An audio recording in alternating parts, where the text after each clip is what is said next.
Shalom saudaraku dikasih Tuhan. Kembali kita akan melanjutkan pelajaran The Secret of 1 Yohanes. Kita sudah masuk di dalam 1 Yohanes pasal 5 saudaraku, ayat yang ke-6 sampai yang ke-8. Masih dalam seputar pelajaran tentang Trinitas Ilahi. Kita sudah masuk dalam pelajaran ketiga. Jadi pelajaran pertama itu tentang Trinitas Allah yang Esa. Bagaimana sih tiga menjadi satu? Itu luar biasa. Juga pelajaran kedua tentang Trinitas Allah, Tuhan, Roh yang Esa. Jadi ketiganya adalah Allah, ketiganya adalah Tuhan, ketiganya juga adalah Roh. Kita sudah belajar, sudah bisa lihat di video yang sebelumnya.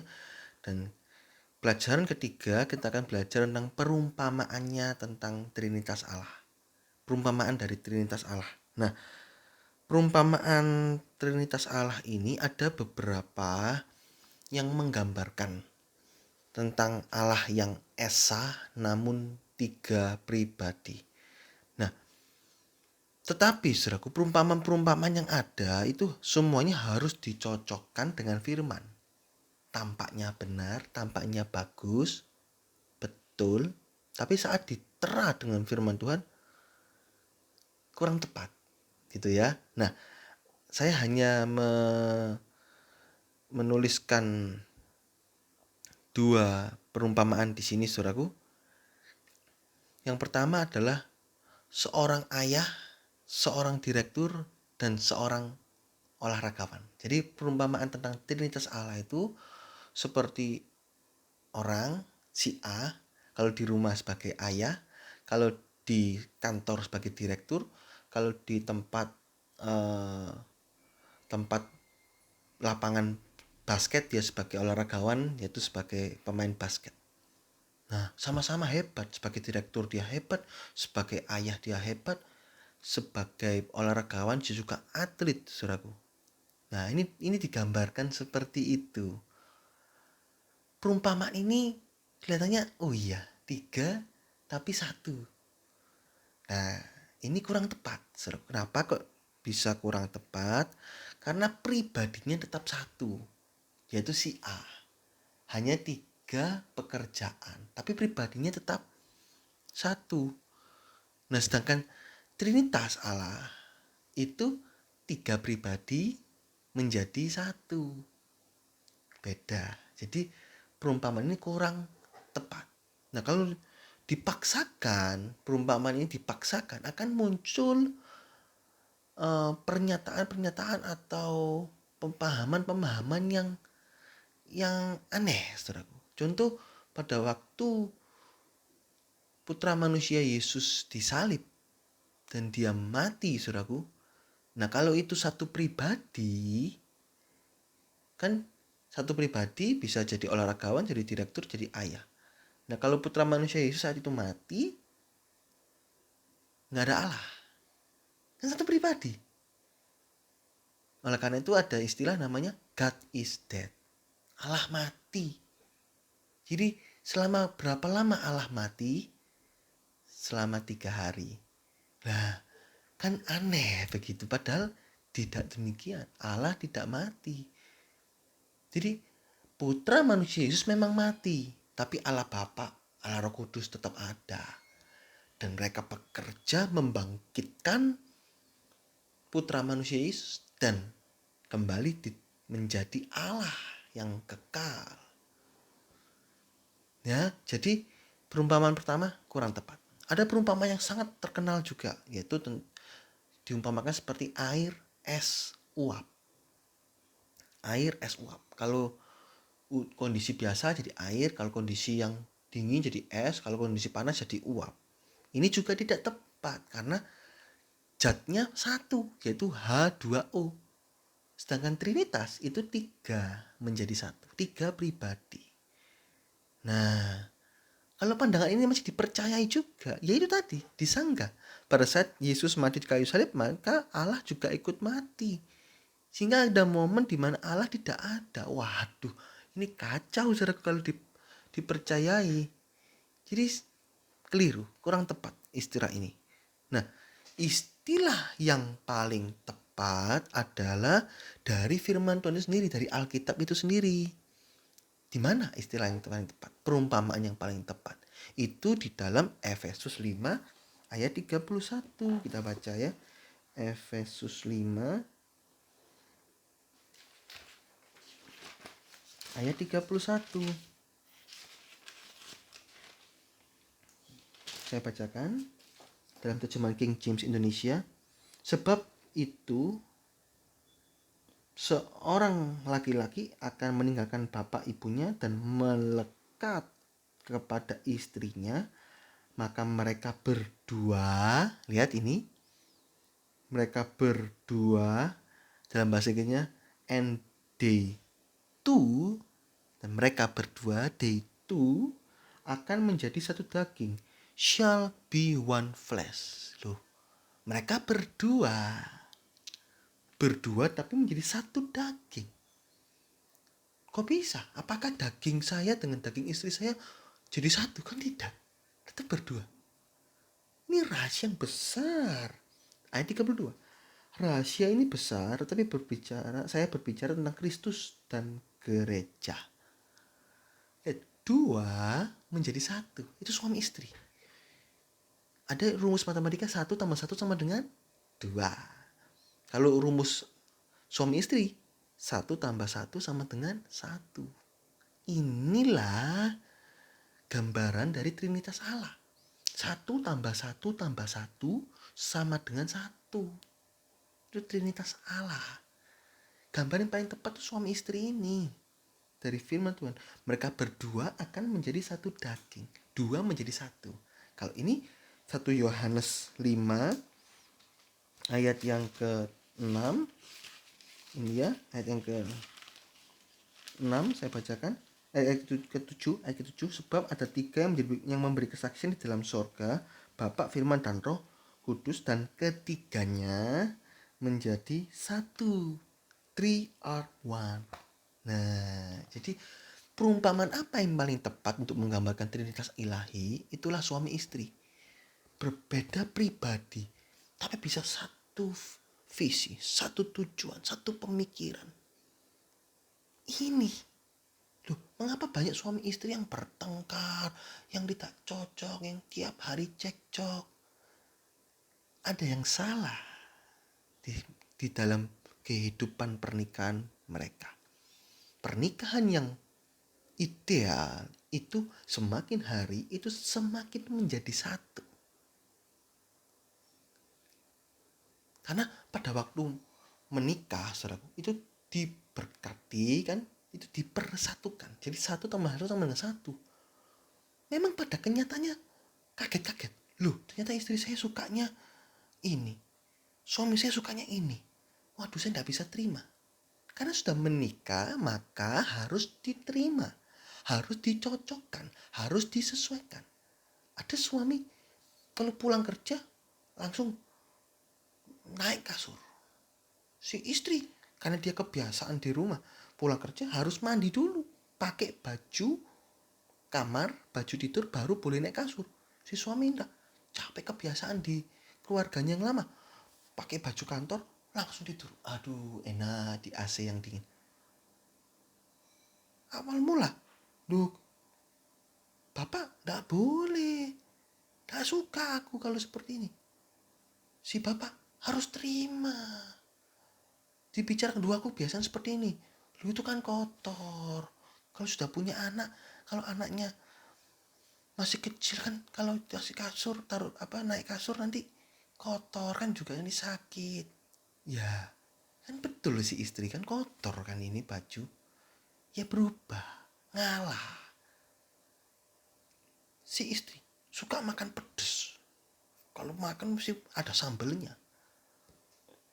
Si suami gak suka pedas karena kebiasaan di rumahnya gak pernah makan pedas. Ya sambelnya mie instan itu paling pedas. Pada waktu masak dibicarakan, Ma atau Bu, saya tidak suka pedas. Ya si ibu harus ngalah dong. Harus ngalah. Lebih mudah mana merubah tidak suka pedas menjadi suka pedas, atau menahan diri tidak makan pedas? Saya rasa lebih mudah yang menahan diri tidak makan pedas. Waduh, gak bisa kalau gak ada pedasnya, gak bisa makan. Loh, berarti terikat.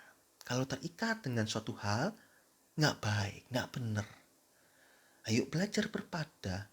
Kalau tidak bisa makan pedas, ya sudah bersyukur. Jadi gak ada ikatan. Dalam dunia ini gak boleh ada ikatan.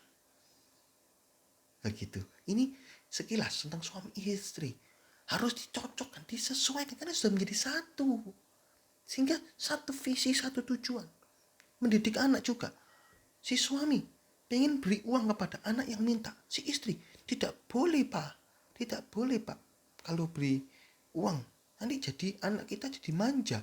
Sikit-sikit minta langsung diberi. Dikit-dikit minta. Ayo coba belajar dulu menahan. Ya suami gak harus nurut. Oke. Tapi kalau, ini penting loh ma. Si anak mau beli baju baru karena bajunya yang di sekolah itu ternyata sobek. Ya si istri kan bisa lihat, oh iya memang sobek. Ya sudah, belilah.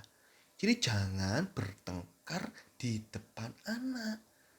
Itu membuat anak, kalau aku minta sesuatu ke papa, kalau aku minta ini ke mama. Nggak boleh seperti itu. Harus jadi satu. Kalau aku minta satu ke papa dilarang, aku minta ke mama juga dilarang. Kalau aku minta sesuatu ke mama diperbolehkan, aku minta sesuatu ke papa juga diperbolehkan. Itu jadi si anak akan melihat suatu figur pernikahan yang kudus, yang menjadi satu. Sehingga pada waktu dia mencari pasangan, dia juga akan berpikir seperti itu. Ditambah lagi dengan pelajaran pernikahan berdasarkan firman Tuhan. Pendidikan hidup nikah sesuai firman Tuhan. Jadi satu, akan menjadi keluarga yang bahagia, saudaraku. Ini konsepnya, Trinitas ilahi yang digambarkan sebagai suami istri. Suami istri manusia penuh dengan kelemahan. Kalau Allah tidak ada kelemahan, Allah sempurna. Oleh karena itu Ibrani 1 ayat 17 mengatakan tidak ada bayang-bayang pertukaran, no variableness, tidak ada bayang-bayang perpecahan sama sekali. Nah, kita suami istri juga kan tidak boleh cerai. Jelas dikatakan di firman Tuhan tidak boleh cerai dalam alasan apapun juga. Saya nggak akan terangkan ini, saudara bisa lihat di video-video saya yang sebelumnya. Itu ada sedikit saya ulas alasan kenapa kalau sudah menikah tidak boleh cerai. Kenapa Alkitab kok Matius 5 itu ayat berapa itu kok dikatakan boleh cerai karena zina. Itu artinya apa? Apakah diperbolehkan cerai? Tidak. Tidak ada celah dalam firman Tuhan yang memperbolehkan cerai. 1 tambah 1 sama dengan 1 tidak bisa dipisahkan kecuali maut. Ya, jadi itu gambaran suami istri inilah yang paling tepat untuk menggambarkan Trinitas ilahi. Nah, dalam Efesus 5 ayat 32 dikatakan rahasia ini besar, tetapi saya berbicara tentang Kristus dan gereja. Nah, hubungan Kristus adalah kepala, gereja itu adalah tubuhnya.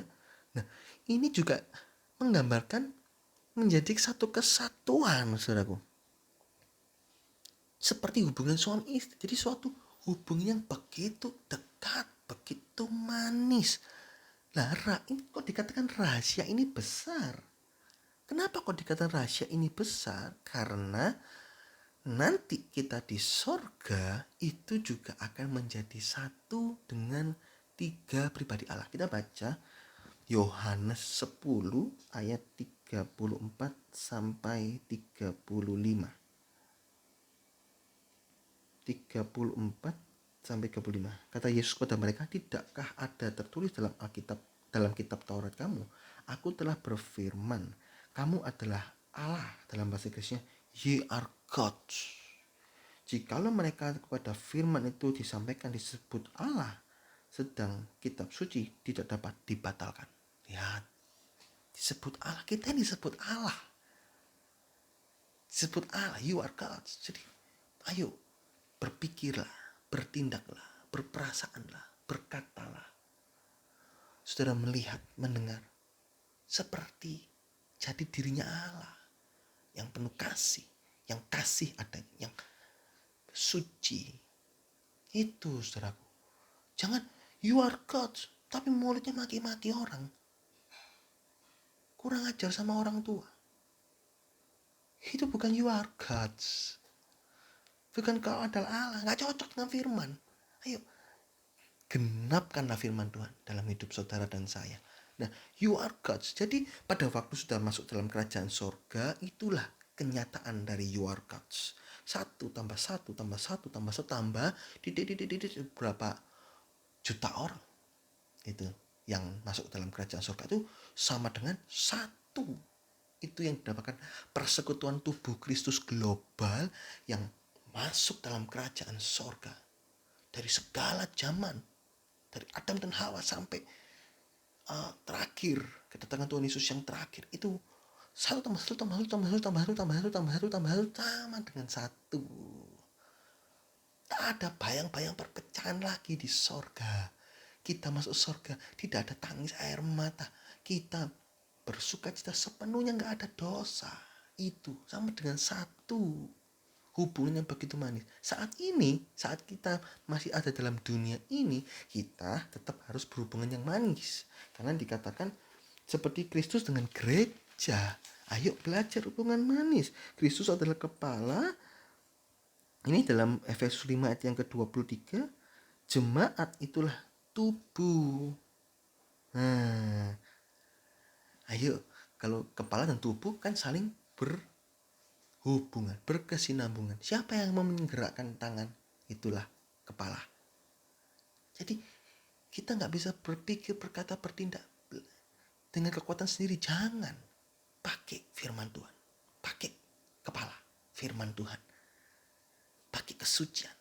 Pakai cocok dengan kebenaran Allah.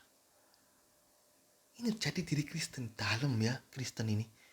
Bukan hanya sekedar agama, tapi ini suatu hubungan. Kepala dengan tubuh, suami istri, itu suatu hubungan. Itulah kekristenan yang sejati. Bukan hanya sekedar agama di KTP, tapi suatu hubungan yang manis.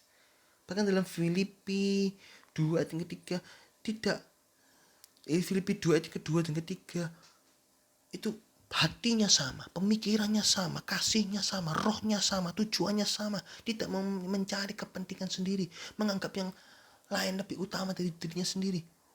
Wow, itu kekristenan. Bersatu padu, menjadi satu, jangan ada perpecahan. Nah, kalau gak enakan, bulu yang patah terkulai takkan pernah dipatahkan, sumbu yang pudar nyalanya takkan pernah dipadamkan. Loh, Allah saja punya prinsip seperti itu.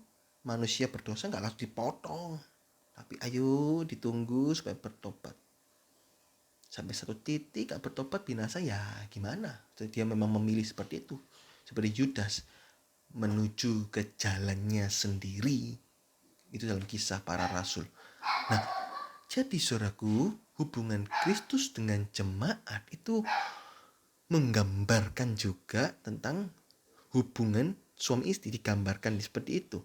Juga Trinitas Ilahi 3 menjadi 1. Kristus itu jemaat 1 tambah 1 kan, 2 menjadi 1. Jemaat itu 1 itu maksudnya banyak jemaat ya, gereja Tuhan. 2 menjadi 1. Suami istri 2 menjadi 1. Trinitas Ilahi 3 menjadi 1. Bisa mengerti perumpamaan ini saudaraku? Kalau perumpamaan ini kan sesuai firman Tuhan. Pada waktu Yesus mati di kayu salib, Allah Bapa tidak mati. Allah Roh Kudus tidak mati.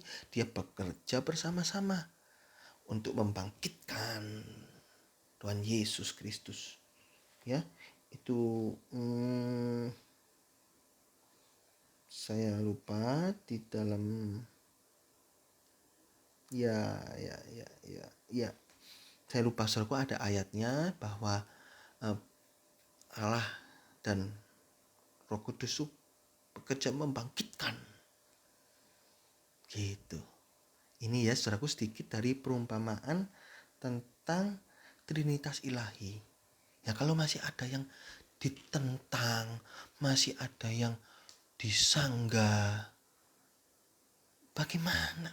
Jelas ayatnya, saudaraku, menggambarkan seperti ini. Sayang banget. Kenapa sih kok harus belajar Trinitas ilahi? Supaya saudara bisa mengerti dengan jelas rencana Allah. Bagaimana hubungan Kristus dengan jemaat, bagaimana hubungan suami istri. Itu kalau Trinitas ilahi itu 3 menjadi 1, bekerja bersama-sama. Ini menjadi teladan mutlak. Dikatakan no variableness, ini menjadi teladan mutlak. Gak bisa teladan ini dirubah atau dirusak, gak bisa. Ini teladan mutlak. Jadi kita pun sebagai tubuh Kristus, satu gereja, saudara seiman, jangan ada perpecahan. Karena teladannya jelas, mutlak loh.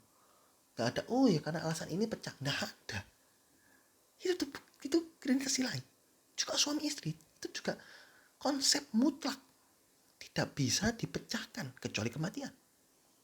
Jadi alasannya suamiku berjinas, istriku nyeleweng, tetap tidak bisa cerai. Tidak boleh cerai. Ampuni. 70 kali 7, ampuni. Banyak kesaksian, diampuni, dipulihkan. Di dalam Yesus ada pemulihan. Karena tujuan pernikahan, Allah membuat pernikahan itu bukan untuk memecah belah, tetapi untuk saling menyatukan. Sehingga terbentuk satu tambah dengan sama dengan satu. Dan jika keluarga ini solid akan melahirkan keturunan ilahi yang solid. Keturunan ilahi yang diberkati Tuhan, yang sungguh-sungguh dalam Tuhan juga. Walaupun memang tidak otomatis, tetapi kalau keluarganya itu sungguh-sungguh dalam Tuhan, itu anak akan dididik dalam Tuhan juga. Ini akan membentuk keluarga bahagia. Dan keluarga bahagia ini kalau dikumpulkan akan membentuk persekutuan tubuh Kristus global. Persekutuan orang-orang beriman yang cinta Tuhan. Dan itu menjadi satu. Masuk dalam kekekalan. Ya, ini sedikit tentang perumpamaan 3 pribadi Allah. Di video yang akan datang kita akan belajar tentang pekerjaan Trinitas ilahi. Bagaimana pekerjaan 3 pribadi Allah? Bagaimana Allah bekerja? Allah Putra bekerja, Allah Roh Kudus bekerja. Nah, kita akan melihat itu. Bagian yang kelima kita akan belajar tentang nama Allah di atas segala Allah. Terakhir, kita akan belajar tentang kesaksian 3 pribadi Allah. Walaupun pelajaran Trinitas ini memang tidak sesederhana ini, saudaraku. Cuman saya hanya memberikan sedikit. Lain waktu saya akan berikan satu playlist khusus tentang Trinitas ilahi. Kita akan kupas tuntas lebih dalam lagi tentang Trinitas ilahi. Kalau ditentang misalnya Trinitas ilahi itu diolok-olok, dihina-hina, ya sudah, kita nggak pakai istilah itu. Katanya Trinitas ilahi itu kan istilahnya dikukuhkan di Konsili Nisea katanya. Ya sudah, kita nggak pakai itu, kita pakai istilah Alkitab. 3 menjadi 1. Ya, ini kalau mau, kalau memang mau pakai istilah firman Tuhan, jelas kan? 3 in dalam 1 Yohanes 5 ini, 1 Yohanes 5, 3 are one, 3 menjadi 1. 3 adalah 1. Jadi kalau disingkat gadatu, 3 adalah 1, atau gaditu, 3 menjadi 1. Gamentu, gamensa boleh, timensa boleh. Kan jelas, ini firman Tuhan, gak mungkin dibantah. Kalau firman Tuhan jelas, 3 are one. Siapa yang berani bantah firman? Berarti salah kalau bantah firman kan. Firman ini kekal. Ya itu, kalau Trinitas disalahkan, sudahlah, pakai istilah Alkitab aja lah. Gaditu, 3 menjadi 1, kayak gitu ya. Oke, puji Tuhan, Tuhan Yesus memberkati.